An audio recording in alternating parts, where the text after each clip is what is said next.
Reprise de débat. The honourable member for Saskatoon West. Thank you, Madam Speaker, and I would like to let the Speaker know that I'll be splitting my time with the member for Rosemont-La Petite-Patrie. Madam Speaker, today we are debating what the Finance Minister would like Canadians and parliamentarians to believe was just a series of misfortunate events, a distraction, to use the Minister's own words. I don't share the Minister of Finance assessment of the matters we are debating today. Instead, respectfully, I would say what has transpired for the Minister is not a distraction, is not an administrative error, and certainly is not of the making because of the advice of the Ethics and Conflict of Interest Commissioner, but instead an error in judgment made by the Minister. The Minister must now find a way forward so that Canadians can trust that their interests are first and foremost in his mind. So let me share specifically what are we debating today, since we've gotten off track a little bit when we've heard from the other side. What are these so-called distractions?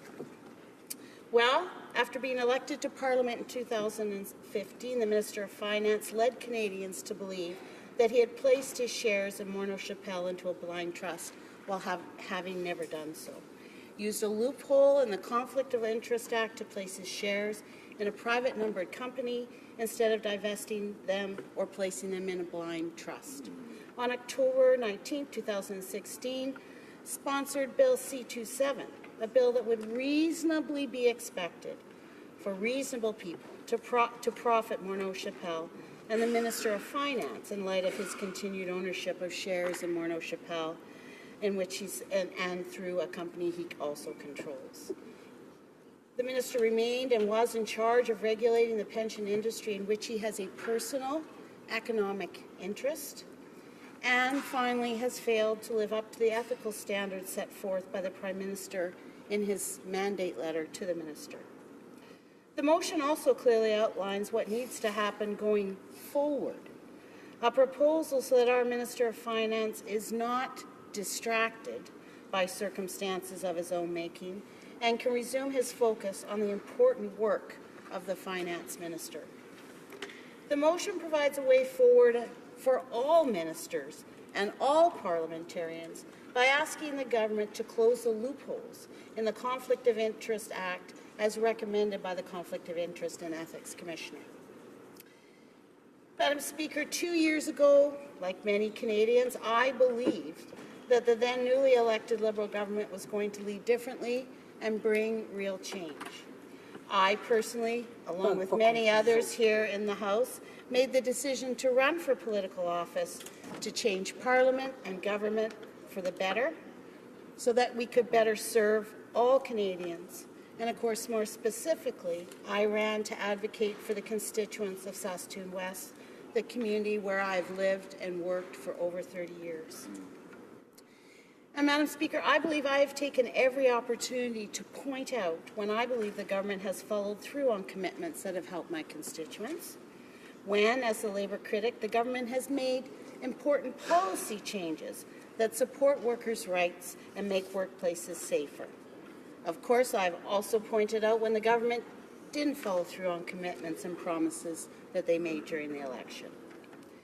But when I read the Prime Minister's mandate letters to his cabinet ministers, I was optimistic that we would see a different kind of government, not only in stark contrast to the previous government, but a different kind of Liberal government than we had seen in the past. I believe what was written down on paper in the ministerial mandate letters will be acted upon and would be more than just words.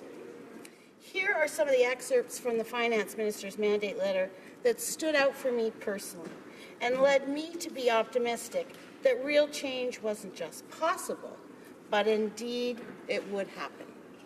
Here are the phrases. We have promised Canadians a government that will bring real change in both what we do and how we do it. We have also committed to set a higher bar for openness and transparency in the government. It's important that we acknowledge mistakes when we make them. And finally, the phrase most relevant to today's debate. You must uphold the highest standard of honesty and impartiality in both the performance of your official duties and the arrangement of your private affairs should bear the closest public scrutiny. This is an obligation that is not fully discharged by simply acting within the law. Last week, the Finance Minister, because of pressure from the opposition and investigation by journalists, did the right thing. And after 2 years as a Finance Minister, divested himself and his family of all shares in Morneau Shepell. This was the right thing to do. Madam Speaker, I'd say that the Finance Minister still has more to live up to the Prime Minister's expectations as stated in his mandate letter. Let me elaborate by focusing on Bill C-27. The tabling of Bill C-27 by the Finance Minister when he still had business interests in his company and would therefore benefit if the bill was enacted also put the Minister at odds and in direct contradiction to what was asked of him in his mandate letter from the Prime Minister and clearly was a conflict of interest.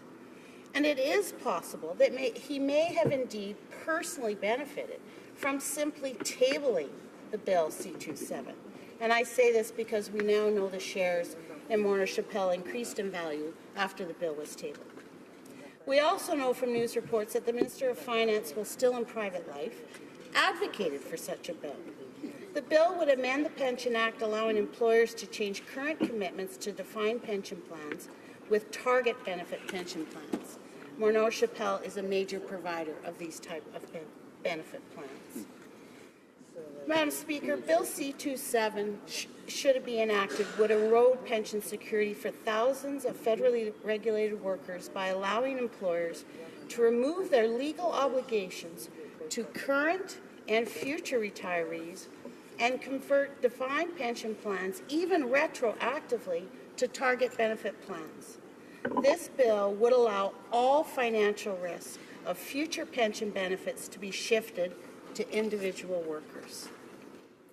So, Madam Speaker, beyond the fact that the Minister of Finance would have benefited financially from the bill, beyond the fact that he presented a bill that would make changes in regulations that he advocated for in his private life as a business owner, Bill C-27 was introduced without any consultation with Canadians, with pensioners or unions, and it broke a specific election promise made by the Prime Minister.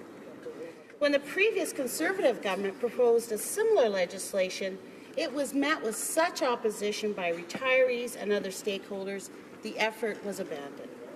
So I asked the Minister, why did he introduce the legislation?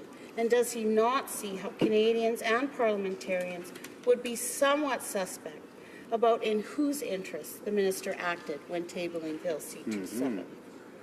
I would respectfully ask the Minister to do the right thing and tell Parliament and Canadians that he will not proceed with Bill C-27. I believe Canadians expect the Minister of Finance to go above and beyond, not simply to technically be in compliance with ethical guidelines, but to do in word and deed as he was asked to by the Prime Minister in his mandate letter, and that is to carry out his duties so that his actions can bear the closest public scrutiny. This is an obligation that is not fully discharged simply by acting within the law. Madam Speaker, Canadians deserve a Finance Minister who doesn't see questions about ethics as distractions.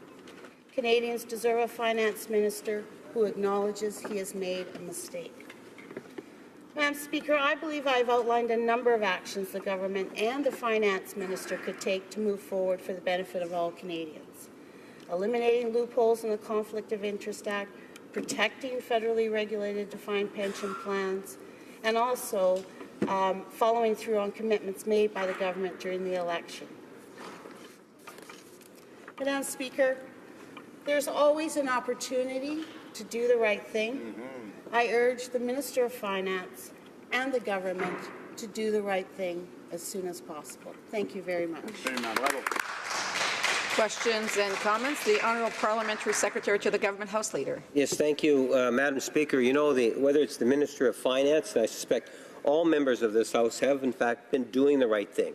we have an independent office, an office that is of the Parliament, the Commissioner of Ethics. We all have an obligation to report to the Commissioner and follow the advice and the recommendations that have come out from the Commissioner, and that's exactly what the Minister of Finance has done. Now, having said that, you have both opposition parties, day in and day out, that have taken the opportunity to criticize every measure that this government has put forward, whether it's the tax on Canada's wealthiest, whether it's the tax cut for Canada's middle class, or any other measure that the Minister of Finance has put forward. They have, in fact, opposed, Madam Speaker. My question is why does she believe that the Canadians as a whole should have more faith in what the opposition has to say about the Minister of Finance when, in fact, we have an independent commissioner that has the responsibility to ensure that there is, in fact, no conflict, and the Minister of Finance has been following the advice of the commissioner? The honourable member for Saskatoon West. Thank you, Madam Speaker, and I want to thank my colleague for his comments, and it's nice to hear the government side coming back to the issue at hand today. First of all, I think what I mentioned in my speech is that the mandate letter that the Minister of Finance received, which I would assume would be from the Prime Minister, you would follow as the Minister of Finance, and it asked the Minister of Finance to go above and beyond. It asked the Minister of Finance that his activities and his duties that he carries out and his actions, that they stand up to the closest public scrutiny. And then the next sentence to me in the mandate letter is extremely important. And that is, the Prime Minister asked the Minister of Finance, and he said, this is an obligation that is not fully discharged by simply acting within the law.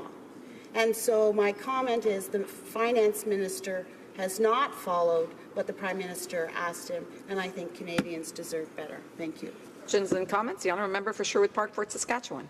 Thank you, Madam Speaker. I think the reality about these mandate letters is that they weren't actually written for the Finance Minister or for the ministers in general. These were mandate letters for public consumption. They said things that the government wanted the public to think were the instructions to ministers, when in fact the permissive attitude taken by the Prime Minister, by the Cabinet, towards the Finance Minister makes very clear that the Prime Minister, the government, doesn't at all take seriously the ethical injunctions which were put in those documents for public consumption. We have a case, Madam Speaker, I think it's a very clear case, where the Finance Minister continued to own shares and significantly profit from something that was happening outside of his office, while he was regulating the company that he continued to own shares in.